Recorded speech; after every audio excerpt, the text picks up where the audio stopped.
광주 하계 유니버시아드 대회가 한 달 앞으로 다가온 가운데 내일 무등산에서 성화가 채화되고 모레는 개폐회식의 밑그림이 공개됩니다. 하계 유대회를 한 달에 앞두고 메르스가 확산되자 관계당국이 바짝 긴장하고 있습니다. 대형 유통업체들의 면세점 특허 따내기 경쟁이 오늘부터 시작된 가운데 광주에 들어설 특급 호텔도 면세점 유치 여부가 성패를 가를 것으로 전망됩니다. 멸종위기종인 하늘 다람쥐가 순천만 야산에서 발견되는데 번식까지 확인된 것은 이번이 처음입니다. 여러분 안녕하십니까? 광주 하계 유니버시아드 대회가 한 달 앞으로 다가왔습니다. 내일은 무등산에서 성화가 채화되고 모레는 개회식과 폐회식의 밑그림도 공개됩니다. 사실상 카운트다운에 들어간 광주 유대회. 대회의 의미와 준비 상황을 김인정 기자가 보도합니다.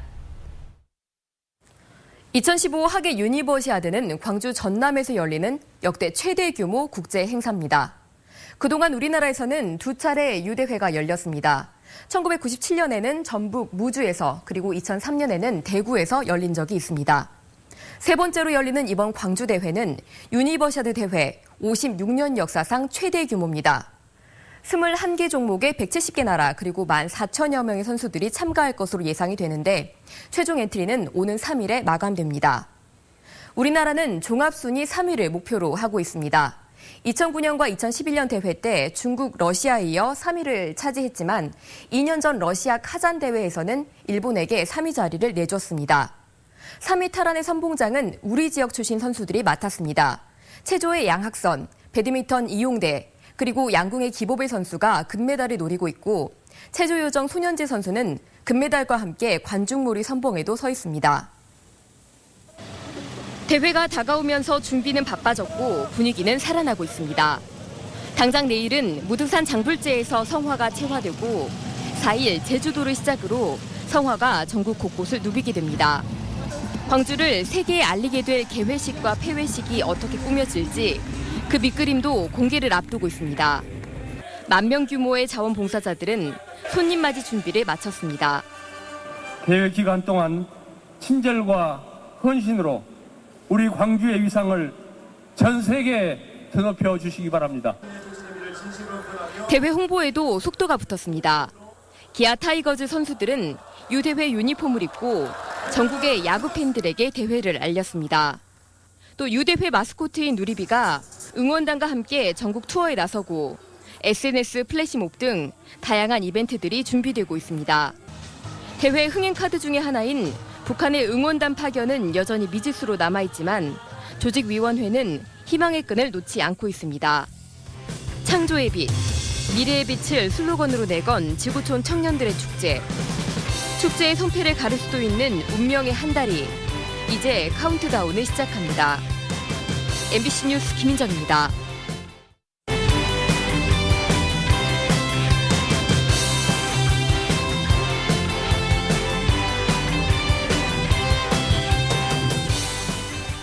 광주 유대회는 친환경적인 문화축제를 지향합니다. 여기에 하나 더 안전을 추가할 수밖에 없게 됐습니다. 메르스 확산 때문인데 조직위는 만반의 대비를 다짐하고 있습니다. 이계상 기자입니다.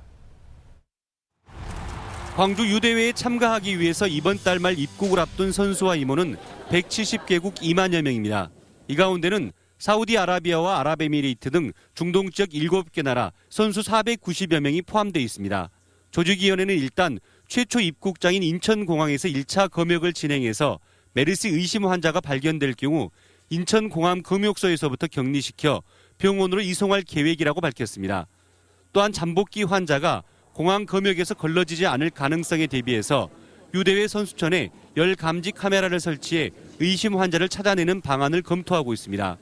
선수촌에서 의심 환자가 발생할 경우에는 국가지정 입원치료병원으로 이송해서 격리 치료할 방침입니다.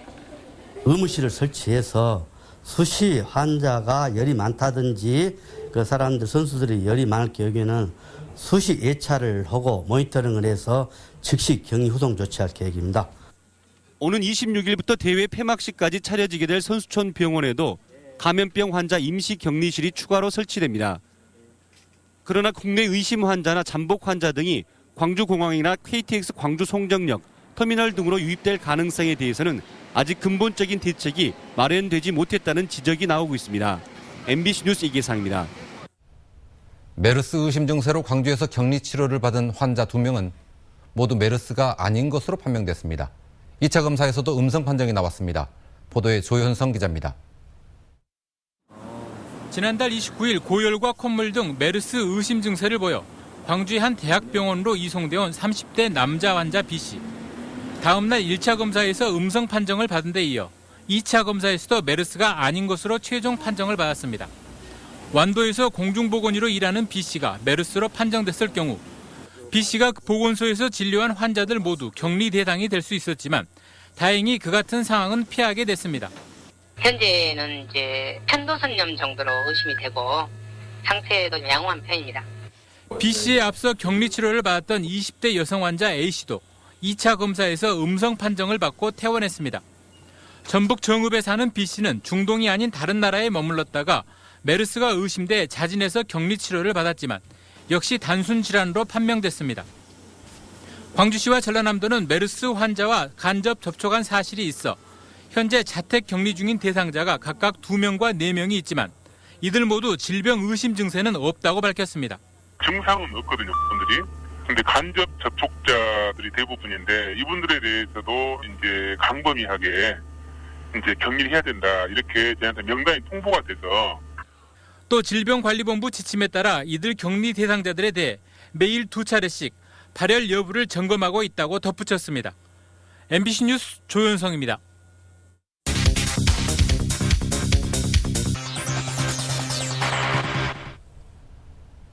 한전이 전봇대를 옮겼는데 난데없이 특혜 의혹이 불거졌습니다.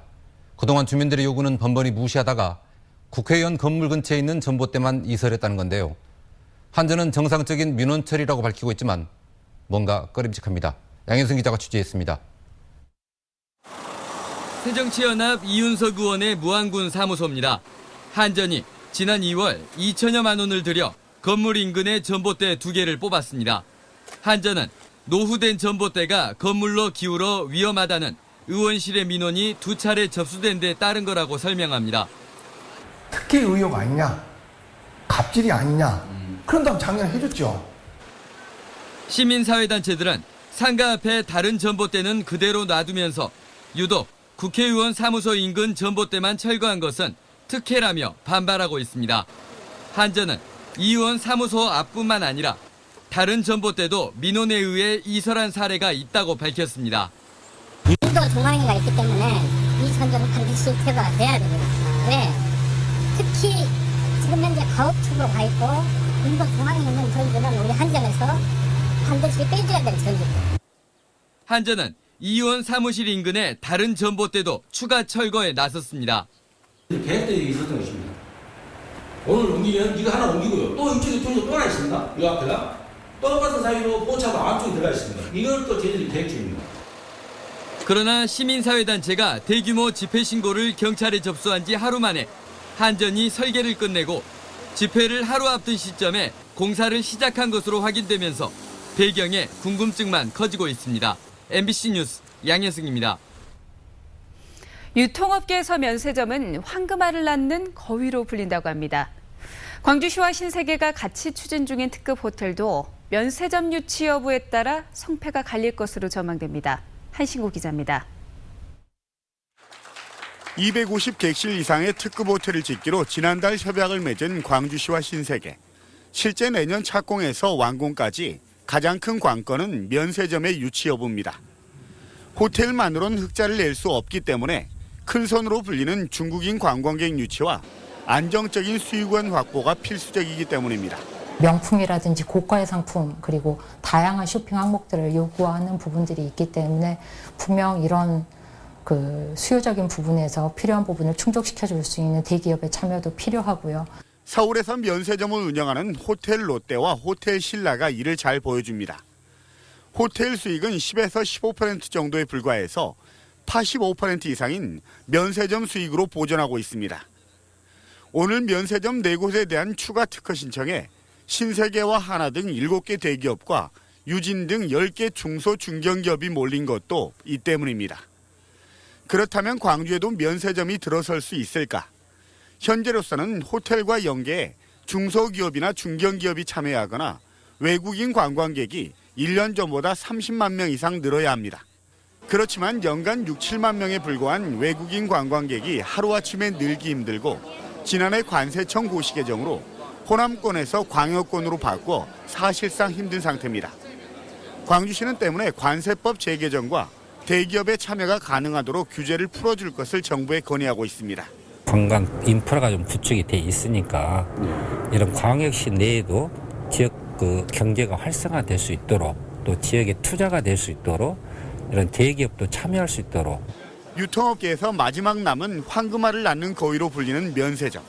광주 관광의 해묵은 과제인 특급 호텔 유치와 관광 활성화를 한 번에 잡는 묘수로 꼽히지만 갈 길은 아직 멀어 보입니다. MBC 뉴스 한신구입니다. 광주 전남의 5월 평균 기온이 역대 두 번째로 높았습니다. 광주지방기상청에 따르면 광주 전남의 5월 평균 기온은 18.4도로 통계를 작성하기 시작한 지난 1973년 이후 두 번째로 높았습니다. 5월 평균 기온이 가장 높았던 해는 2012년으로 18.7도였습니다. 또 광주 전남의 5월 평균 최고 기온은 24.3도로 역대 네 번째를 기록했고 일조 시간은 5위를 기록했습니다. 하늘을 나는 다람쥐가 있습니다. 이름도 하늘다람쥐인데요. 멸종 위기종으로 국내에서는 좀처럼 보기 어려운데 순천만 야산에 나타났습니다. 보도에 박민주 기자입니다. 순천만 인근의 한 야산. 푸른빛을 더한 나무숲에 새 집이 만들어져 있습니다. 하지만 이 새 집에 사는 건 다름 아닌 하늘다람쥐입니다. 둥지 안에는 새끼까지 낳아 번식하고 있는 것이 확인됐습니다. 야간 관찰 카메라에 포착된 하늘다람쥐의 움직임은 더욱 민첩합니다. 천연기념물 제328호 멸종위기종으로 보호를 받는 하늘다람쥐는 주로 강원도 야산에서 목격돼 왔습니다. 앞다리와 뒷다리 사이에 날개 같은 막이 있어 7, 8m를 쉽게 활공하는 게 특징입니다. 전남 야생동물 구조관리센터는 하늘다람쥐의 다른 개체가 더 있는지 확인에 나섰습니다. 순천만 주변에서 이런 것들이 관찰됐다는 것은 이전에보다는 이제 숲들이 좀 나무도 더 커지고 어느 정도 하늘다람쥐가 이동할 수 있는 조건들이 돼 있다는 것이고요. 이런 것들이 연결이 되면서 전체적으로 좀 더 순천만의 생태적 다양성을 좀 더 올릴 수 있지 않을까 생각하고 있습니다. 국내에서는 좀처럼 보기 어려운 하늘다람쥐. 순천만 야산에서는 처음으로 발견되면서 그 생태학적 가치가 더욱 높아지고 있습니다. MBC 뉴스 박민주입니다. 전남 창조경제혁신센터가 내일 문을 열고 공식적인 업무에 들어갑니다. 여수시 덕충동 GS밸류센터에 모두 25억 원을 들여 설립된 전남 창조센터는 친환경 기능성 식품 소재로 하는 벤처기업과 바이오 화학 산업을 육성하고 농수산식품 유통판로 지원에 나설 예정입니다. 광주 유대회 조직위원회와 호남대학교는 대학생 온라인 방송국인 유유니브로 위탁 운영 관련 협약식을 갖고 유대회 소식을 전 세계에 알리기 위해 협업 체계를 구축하기로 했습니다. 세계 대학생 연합방송 시스템으로 운영되는 유니브로는 광주 유대회 주요 경기장과 선수촌 등의 시설과 유대회 관련 소식들을 대학생 눈높이로 전달하는 역할을 맡게 됩니다. 올해로 5회째를 맞는 의병의 날을 맞아 장성군이 기념 행사를 열고 한말과 임진왜란 당시 조국과 민족을 구하기 위해 목숨을 바친 의병들의 높은 정신을 기렸습니다. 임진왜란 때 오천 김경수 선생은 의병을 모아 전라도 지역에서 외병을 물리쳤고 한말에는 성제 기사면 선생이 의병 부대를 결성해 일제에 항거했습니다. 한국전력의 조한익 사장이 명예의 나주 시민이 됐습니다. 나주시는 오늘 조한익 사장에게 빛가람도시 한전본사에서 명예 시민패를 전달했습니다. 나주시는 한전본사 이전을 성공적으로 추진하고 에너지밸리 구상으로 새로운 전기를 마련하는 등 지역 발전에 기여한 공로를 높이 평가해 명예 나주 시민으로 선정했다고 밝혔습니다. 오늘 낮 12시 30분쯤 담양군 무정면의 한 밭에 정차돼 있던 68살 강모 씨의 1톤 화물차에 불이 났습니다. 화재 당시 차량에는 운전자 강 씨가 타고 있다가 온몸에 3도의 중화상을 입었습니다. 경찰과 소방당국은 화물차 엔진이 과열됐거나 다른 원인으로 불이 났을 가능성이 있다고 보고 정확한 화재 원인을 밝히기 위해 국립과학수사연구소에 감식을 의뢰했습니다. 지난해 119 구급 서비스 평가에서 광주 소방본부가 전국에서 가장 좋은 평가를 받았습니다. 국민안전처에 따르면 중증 환자 적정 처치율과 소생률 등을 평가하는 119 구급 서비스 품질 평가에서 광주는 전국 18개 소방본부 가운데 최고 점수를 받았습니다. 또 구급대원의 전문성 분야에서도 2위로 평가됐지만 119 구급대 조직을 별도로 운영하라는 안전처의 권고를 따르지 않았다는 이유로 포상 대상에는 들지 못했습니다. 전남을 비롯해 농어촌을 지역구로 둔 의원들이 선거구 편차를 3대 1에서 2대 1로 바꾸라는 헌법재판소 판결이 부당하다며 헌법 소원을 냈습니다. 선거구 농어촌 지방주권 지키기 의원 모임 여야 의원 13명은 현재 인구 편차 기준만으로 선거구를 획정하다 보니 인구가 적은 농어촌 지역 선거구가 게리맨더링식으로 왜곡 현상이 심화되고 국민 평등권을 침해한다며 헌법 소원 제기 이유를 밝혔습니다.